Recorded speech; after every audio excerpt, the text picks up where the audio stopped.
Primero, una historia rapidita, tenebrosa de lo ocurrido el fin de semana. No es la primera vez que ocurre, es un detalle a puntualizar. Que no sea la primera vez no significa que no siga siendo horrible. En un barrio marginal se arma una batalla y un señor resulta herido de bala. Su hermano lo traslada a un hospital, deciden que hay que operarlo de urgencia, lo llevan al quirófano. Pequeño problema, un ratito después integrantes de uno de estos llamados colectivos, grupos más o menos paramilitares de ese barrio que se habían peleado con este señor, y esto no es político, esto es de inseguridad. No está claro si el señor dijo algo que tuviera que ver con el régimen o con la oposición. Llegan al hospital, preguntan dónde está. Obviamente cometen el monumental error de decirle que está en el quirófano. Llegan hasta el quirófano y abren fuego. Ejecutan a ese pobre hombre que está en la plancha donde lo iban a operar. El hermano desesperado trata ahí de hacer algo y no logra más que perder la vida.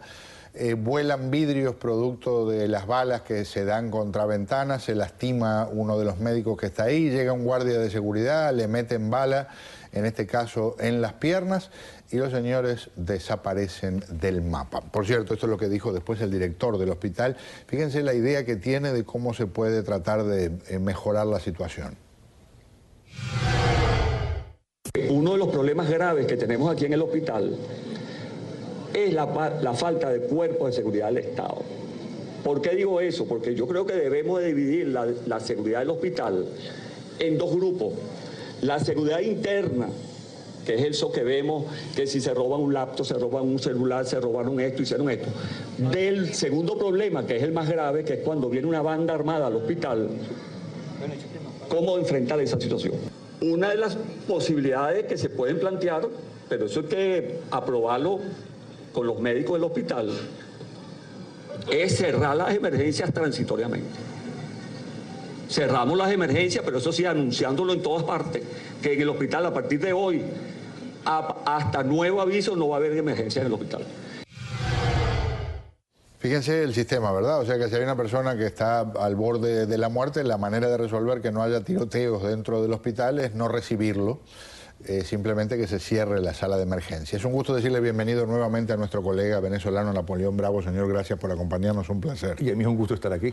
¿Qué piensa de este asunto? ¿Y ha empeorado? Los números hablan de que sigue corriendo la sangre en distintos sectores de diversas formas. Yo tengo aquí números, por cierto. En 1999 el número de homicidios en el país era de 4.500 personas. En el 2012 pasó de 4.500 a 21.692. Esos son números. El secuestro ha tenido un incremento en todos estos años de la llamada revolución de un 487%, y eso que la mayoría de los secuestrados en esos autosecuestros que te secuestran unas horas, la mitad de las personas no denuncian.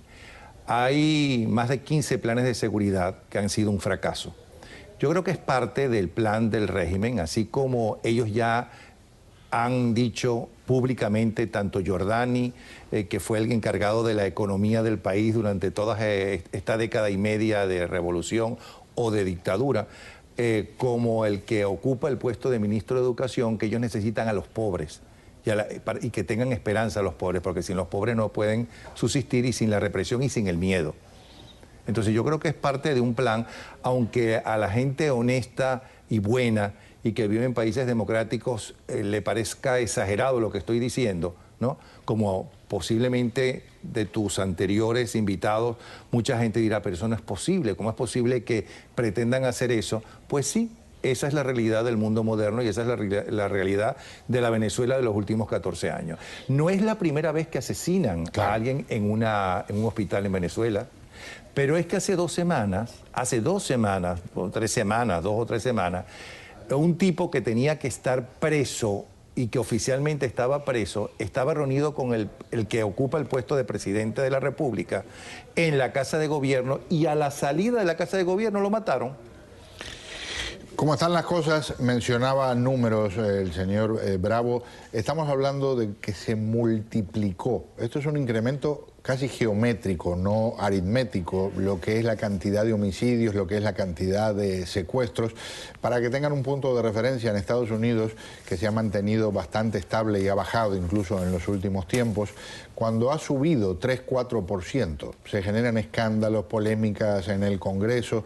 Estamos hablando de una proyección de más de 400%. Y por cierto, también en marcha la represión. Voluntad Popular, el grupo que preside Leopoldo López, no se ha quedado quieto, aunque su líder esté preso. Este fin de semana se difundió un video que es una compilación de episodios de represión y de consecuencias que se llama Justicia Roja.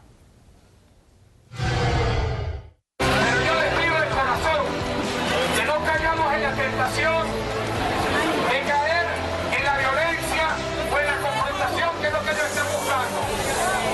Yo les pido que nos mantengamos calmados. La jornada de hoy ha sido exitosa. Hemos logrado lo que nos hemos planteado. Pero para que termine bien, tiene que terminar en paz.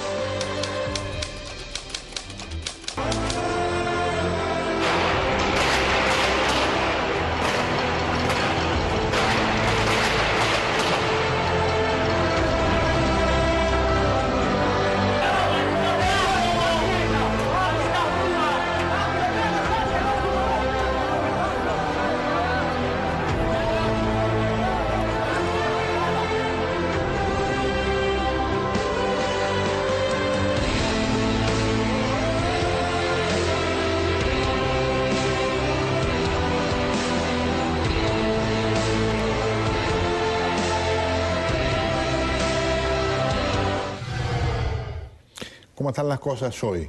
Con la división que se está empezando a ver con más claridad a nivel del régimen. ¿Es realista pensar en una fractura en el corto plazo o es una ilusión? Siempre ha habido una fractura porque en realidad no hay ideología. La fractura empezó ya después del golpe del 4 de febrero, pero sobre todo cuando llegan al poder entre los golpistas militares y los civiles que apoyaron el golpe, encabezados, entre otros, por la figura más nefasta que tiene el país, que se llama José Vicente Rangel. Ellos siempre han querido, y de hecho la gente decente de los golpistas del 4 de febrero, como el comandante Urdaneta, le hacen toda una intriga para sacarlo, y lo logran, y fueron sacando uno a uno. De hecho, en este momento prácticamente no hay ningún militar del golpe del 4 de febrero ocupando cargos públicos importantes. El único es el gobernador del Táchira, que llega a ese puesto no por el dedo de Maduro, sino por elecciones, que todos sabemos que ellos manejan el Consejo Nacional Electoral, vamos a estar claros. Los demás golpistas del 4 de febrero, inclusive en estos últimos días, están pidiendo la renuncia de Maduro, e incluso hicieron una manifestación semanas atrás frente a Miraflores, que fue disuelta con la ballena, es decir, con agua, y ¿cómo se llama? Y con represión general. Entonces, esa división es de hace tiempo, pero últimamente la gente afecta, y que muchas de ellas ha estado todo el chavismo con Chávez vivo en los puestos más importantes, como es el caso de este señor Giordani, que es un teórico del comunismo. Ministro defenestrado recientemente, para quien no está al tanto. Además, violando la Constitución, porque nació en República Dominicana y no podía estar ocupando ese cargo, habiendo nacido fuera del país.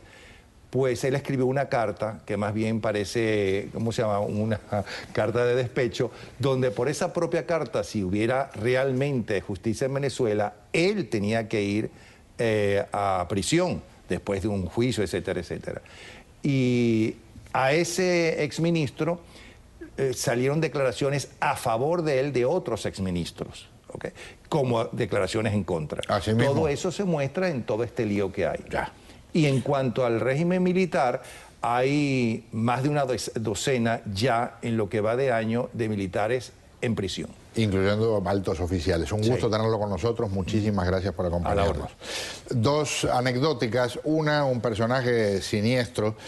Como si fuera poco tener que sufrir con la memoria del Che Guevara, en Venezuela tienen su propia versión del Che. Mi nombre es Humberto López, nací en el 23 de enero.